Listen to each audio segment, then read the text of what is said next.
Le 11 septembre 2021, je prenais l'avion pour Le Caire. Cela faisait de nombreuses années que je souhaitais aller en Égypte, et lorsque l'opportunité s'est présentée, j'ai sauté sur l'occasion. Comme beaucoup d'entre vous, je pense, j'ai grandi avec l'image d'une Égypte symbole de mystère. Le plus grand mystère étant évidemment celui des pyramides, supposées renfermer de grands secrets et dont on ignorait toujours comment elles ont été construites. Pourtant, jusqu'à l'âge adulte, l'Égypte n'exerça pas sur moi une fascination particulière. Sans doute parce que les théories que j'entendais à son propos me paraissaient trop farfelues ou contradictoires pour que je daigne y consacrer mon attention. Mon attrait pour l'Égypte est venu plus tard, quand j'ai commencé à étudier la philosophie à l'université et que j'ai découvert que certains textes faisaient de l'Égypte une terre de connaissances ancestrales dont les Grecs eux-mêmes s'étaient inspirés pour bâtir leur philosophie. J'appris que Platon avait séjourné en Égypte pour y recevoir l'enseignement des prêtres, et qu'il avait été précédé dans cette démarche par Thalès et Pythagore, qui auraient rapporté d'Égypte les théorèmes mathématiques qui portent leur nom. J'ai alors commencé à prendre l'Égypte au sérieux, sortant progressivement de la représentation des anciens Égyptiens comme d'un peuple enfant vénérant des dieux à tête d'animaux. En approfondissant mes recherches, je me suis rendu compte que la mythologie égyptienne n'était pas un récit fantastique, mais une fresque philosophique, selon l'idée, dont s'inspira La Fontaine, qu'on transmet mieux la connaissance par des fables que par des discours ennuyeux. Plus j'approfondissais ma connaissance de la culture égyptienne, plus grandissait mon désir de partir à la rencontre des monuments sur lesquels sa philosophie est inscrite. Lorsqu'un de mes amis me proposa de l'accompagner en Égypte pour un voyage d'1 semaine, je n'ai pas hésité une seconde. Et c'est ainsi que j'ai pris l'avion direction la terre des pharaons, afin de voir de plus près ce que l'Égypte a à nous révéler. Et le moins qu'on puisse dire, c'est que je n'ai pas été déçu du voyage. Avant de vous livrer mes impressions sur mon séjour en Égypte, je voudrais vous présenter les 2 personnes qui m'ont permis de réaliser ce voyage et à qui je voudrais faire un peu de publicité. Mohamed Salem, propriétaire du bateau Le Roi, à bord duquel j'ai navigué sur le Nil, et Benjamin Vernet, organisateur de voyages pour l'agence Boss Voyage, basée en France. Je vous parlerai également de Chérif Adel Saleh, notre guide originaire d'Alexandrie, un passionné qui connaît aussi bien l'histoire de son pays que l'histoire de France. Arrivé au Caire, j'ai pris un avion pour Luxor, où nous attendait le bateau de Mohamed. Nous avons navigué vers Assouan pendant 7 jours, durant lesquels nous amarrions quotidiennement pour visiter les sites antiques à proximité. Le premier jour, j'ai visité le temple de Karnak, dédié au dieu Amon et autrefois relié au temple de Luxor par une allée des Sphinx de 3 km, actuellement en cours de réaménagement.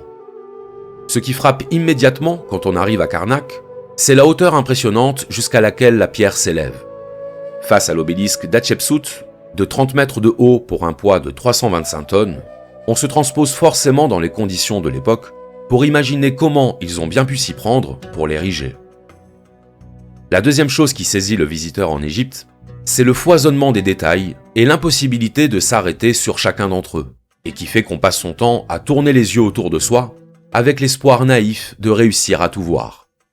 On parle d'un des endroits les plus anciens façonnés par la main de l'homme, un endroit dont chaque centimètre carré est gorgé d'une histoire qui se compte en millénaires. Mon réflexe premier a donc été de marcher, et de marcher encore, afin de ne pas perdre une miette de tout ce qu'il y avait à voir. Mon smartphone m'informa que j'avais atteint les 10 000 pas avant la fin de la matinée. À titre informatif, la surface du temple de Karnak est d'environ 2 km², soit l'équivalent d'un rectangle d'1 km sur 2. Autant vous dire que si on veut tout voir, il ne faut pas traîner. C'est à ce moment-là que j'ai compris que mon approche n'était pas la bonne, et que pour visiter ces temples, il ne fallait pas se ruer sur chaque détail, mais au contraire, prendre du recul. Regarder depuis suffisamment loin pour que l'observation devienne contemplation. Car c'est là que la grandeur de ces monuments se révèle à nos yeux. Le deuxième jour, je pénétrai dans la vallée des Rois. La vallée des Rois est une nécropole située dans le désert et abritant plusieurs tombeaux de pharaons de l'époque du Nouvel Empire. C'est un lieu particulièrement aride, entouré de falaises qui nous donneraient presque l'impression d'avoir été taillées dans la roche, tout comme la montagne en forme de pyramide qui surplombe la vallée. Même si ce lieu mérite qu'on s'y arrête pour le contempler, ici, on est davantage porté à observer les détails qui composent ces tombeaux. Des tombeaux auxquels on accède par de longs couloirs parsemés de peintures aux couleurs encore vives, qui décrivent avec précision le voyage de l'âme du pharaon dans l'au-delà. À chaque étape de mon voyage, j'étais traversé par ce tiraillement entre grandeur et détail. Comme je le fus au temple d'Edfou, dédié à Horus, dont Shérif nous apprit qu'il avait été construit sur les ruines d'un temple plus ancien, ce qui augmenta encore, si besoin en était, ma frustration de ne pas savoir ce qui s'y trouvait avant. Plus on s'approche physiquement des grands monuments de la civilisation égyptienne, plus on prend conscience de l'étendue de ce qu'on ignore sur eux. Aller en Égypte, ce n'est pas trouver la réponse à ces énigmes. C'est se rendre compte à quel point ces énigmes sont impénétrables. D'une manière générale, les temples égyptiens ont cette capacité de nous faire nous sentir petits. Les gratte-ciel de New York ou de Dubaï font pâle figure à côté des pyramides de Gizeh qui, lorsqu'on les voit, nous font prendre la mesure de la phrase de Napoléon quand il disait à ses soldats « Du haut de ces pyramides, 40 siècles nous contemplent ». C'est quelque chose que j'ai particulièrement ressenti dans le temple de Luxor, que j'ai eu la chance de visiter au crépuscule, avant que la nuit ne tombe et que les lumières ne viennent sublimer la pierre. J'observais le contraste entre ces groupes de touristes fourmillant dans l'enceinte du temple pour rapporter quelques photos, dont je faisais partie, et cet édifice plurimillénaire et silencieux, semblant imperméable à l'agitation des modernes. J'avais sous les yeux l'illustration archétypale de l'opposition entre les grandes choses fixes et les petites choses en mouvement. Comme si, finalement, nous n'étions pas à la hauteur de ce qu'ils nous ont légué. Au bout de quelques jours, on ne peut pas vraiment dire qu'on se soit habitué à la grandeur et à la précision des monuments.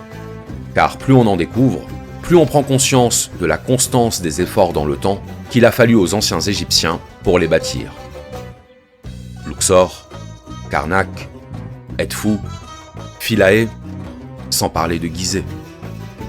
C'est à la fin de mon voyage d'une semaine en Égypte, à Abou Simbel, que j'ai vécu une expérience connue sous le nom de syndrome de Stendhal. Il s'agit d'une réaction du corps due à la contemplation d'une œuvre qui nous touche particulièrement. En arrivant à Abou Simbel, je ne m'attendais pas à découvrir ce que cette colline de grès cache à la vue des arrivants.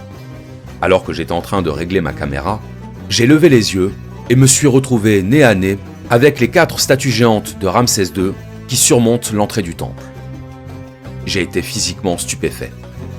Comme si ça ne suffisait pas, Shérif nous expliqua que chaque année, le 22 février et le 22 octobre, les rayons du soleil viennent illuminer la statue de Ramsès située au fond du temple. Ce qui, selon les historiens, aurait été volontaire de la part des Égyptiens pour signifier le jour de la naissance et celui du couronnement de l'ancien pharaon. Je repartais d'Égypte comme je serais reparti d'un round de boxe. Sonné, mais avec la ferme envie d'y retourner. D'y retourner pour voir ce qu'on ne peut voir la première fois. D'y retourner pour joindre à l'œil du corps l'œil de l'esprit. Car si Aristote a raison de dire que la pensée est la fille de l'étonnement, nul doute que mon séjour en Égypte m'aura donné matière à penser. Comme annoncé, je vais maintenant faire un peu de publicité aux 2 personnes qui m'ont permis de réaliser ce voyage. Voici Benjamin, de l'agence Boss Voyage, à qui j'ai demandé pourquoi, selon lui, il fallait visiter l'Égypte. L'Égypte est un pays qui renferme énormément de mystères, d'une part. Et même depuis qu'on est petit, qu'on étudie à l'école, on a envie en fait d'en savoir un petit peu plus sur ces mystères, de les découvrir par ses yeux propres. L'autre raison est aussi le côté monumental. La civilisation égyptienne a laissé énormément de traces qui ont survécu jusqu'à aujourd'hui. Tu as pu le voir avec moi lors de notre voyage. Et j'ai toujours été subjugué de voir ces témoignages historiques de civilisations, des civilisations constructrices qui ont traversé les âges, et essayer de m'imaginer parfois sur place comment était la vie à cette époque-là, quelles sont les raisons qui ont poussé ces peuples à ériger de tels monuments. Les monuments égyptiens, le temple de Karnak notamment, ou le site d'Abou Simbel, m'ont beaucoup plus frappé que certains autres sites que j'ai pu découvrir lors d'autres voyages dans de précédents pays, où c'est qu'il y avait aussi quand même un aspect culturel certain. En fait, je suis un constructeur de voyage. Je vais aller sélectionner des étapes pour des clients, des itinéraires, les monter de façon logique, ou éventuellement des sites un petit peu secrets, où les gens ne s'arrêtent pas forcément parfois. Et donc, j'essaie d'apporter ce savoir et mes connaissances aux gens qui me sollicitent. Pour ceux d'entre vous qui voudraient effectuer ce même voyage, je vous laisse les coordonnées de Benjamin dans la description.